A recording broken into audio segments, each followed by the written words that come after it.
Welcome back. Let's continue with building up our adaptive PID controller.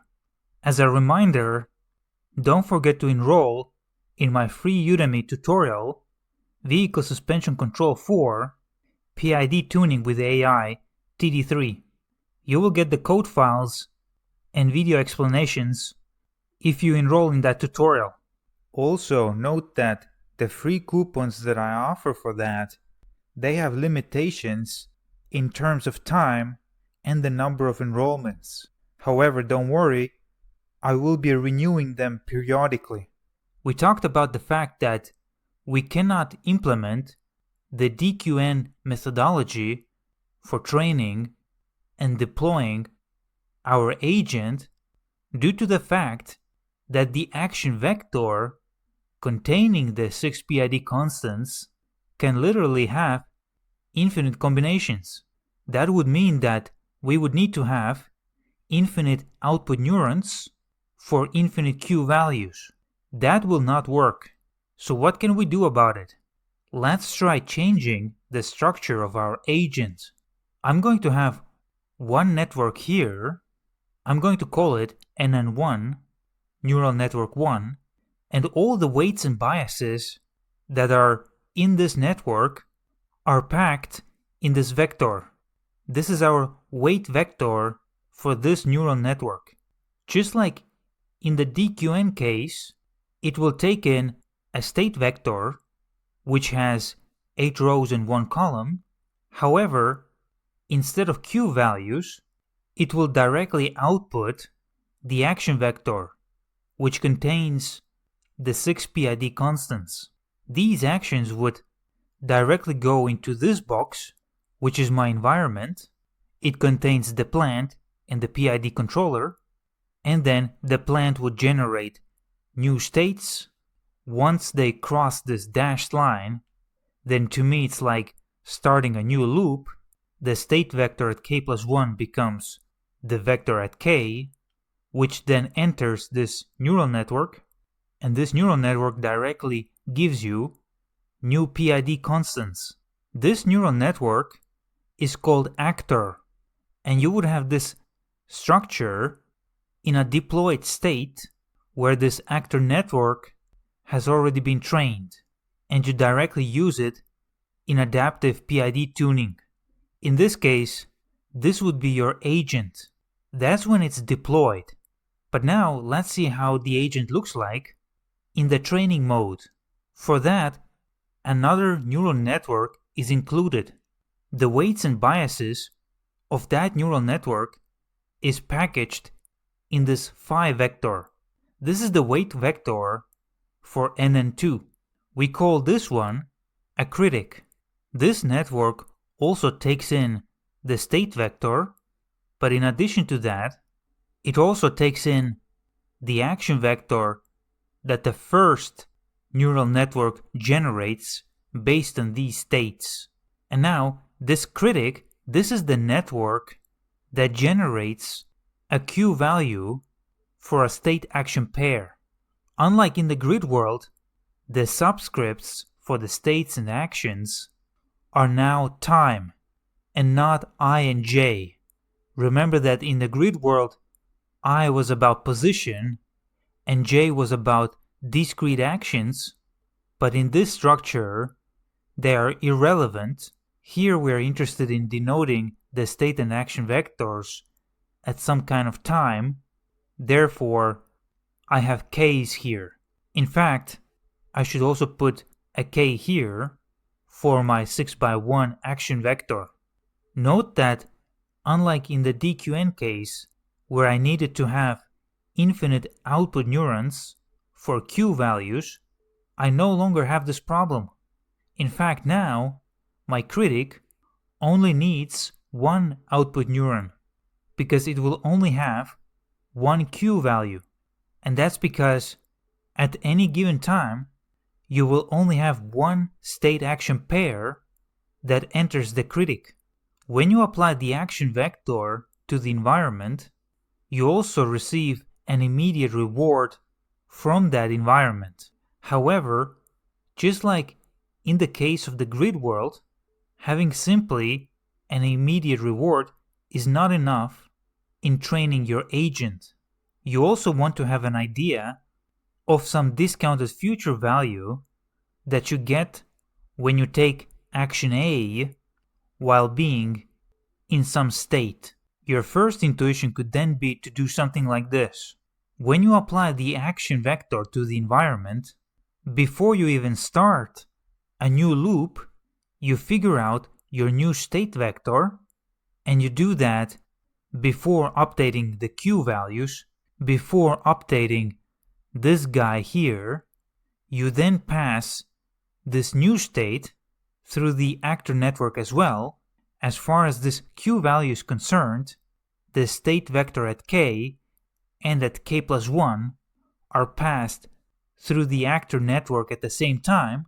You also pass it through the critic, and this actor network, it generates a new action vector due to this new state vector that NN1 took in, and just like with the previous action vector, this new one is also directed into the critic network.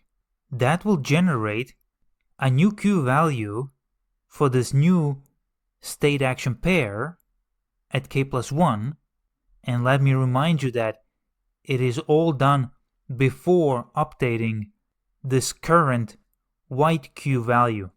I will then multiply it by the discount factor. This sign here is multiplication, and what comes out from this is this future discounted Q value, which I can add to this immediate reward. And the sum is then the target Q value, and from that I can subtract my current Q value, which then in turn gives me error Q value. This error indicates how well my critic is able to predict Q values for state action pairs. I can then train the critic neural network using gradient descent in order to, over time, make this error approach zero. It would be similar to what we did at the beginning of the tutorial. You could square the error and let it approach zero using, for example, PyTorch built-in gradient descent functions. Obviously, you would not do it manually. And if your error were to approach zero for most of the state action pairs in a simulation, then that would mean that your critic would be trained well enough to accurately predict Q values for the given state action pairs. If you recall, then this error is very similar to the one that we had in the Bellman equation in the grid world example. This is your target Q value, this is your current Q value, you get your error, and this is your discounted future Q value. The goal of this term is to give the Q value a more reliable number, because the Q value does not only represent the immediate reward that you get when you take some kind of action in a given state. It should give you the idea of a value of taking some kind of action in a given state in the long run. And this second term tries to achieve that. It's here because Q value needs to be something beyond immediate rewards that you get from the environment when you apply an action to it. The Q value should also represent long-term rewards. And so this is how you would train the critic network. However, the actor network would be trained differently. When you adjust the weights of the actor, you would try to adjust them in such a way that when the actor takes in a state vector, this one here, then you want it to output an action vector that would maximize this predicted Q value. So let me repeat it again. When the actor takes in a state vector, for that particular state vector, you want the actor to output an action vector that would cause the Q value to go up, to be maximized. And you can imagine that in order to do that, you would use the gradient ascent algorithm, not descent, but ascent. In the most general terms, you would need the gradient of the Q value with respect to this weight vector, theta. In other words, this gradient should contain the partial derivatives of Q with respect to weights and biases in the actor network. But of course, the Q value comes out of the critic network.